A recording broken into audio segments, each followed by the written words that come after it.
Alhamdulillah wahdah, wassalatu wassalam ala man la nabiyya ba'dah, amma ba'd.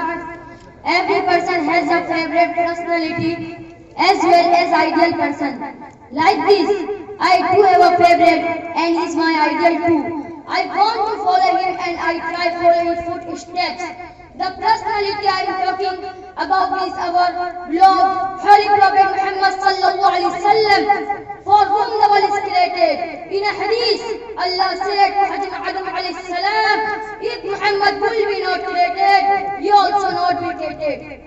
Hazrat Muhammad sallallahu alaihi wasallam was born in Makkah, the city in Saudi Arabia. His father name is Abdullah and his mother name is Bibi Amna.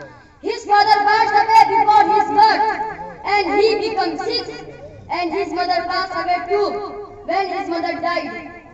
He was nourished under the supervision of Bibi Halima when he was young.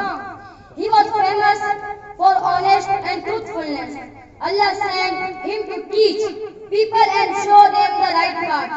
He was 40 years old when he was rewarded by throne of prophethood. Dear brothers, now I am coming to main topic, why Hazrat Muhammad sallallahu alaihi wasallam is my favorite personality. He is my ideal and favorite personality because he was brave, honest and holy man. He was favorite person to Allah. He was so much honest that Allah had discussed about his honesty in the Quran. He had a great personality in the story of the world. Because of his honesty, his enemies used to keep their valuable things with him. He is and should be a role model for every Muslim.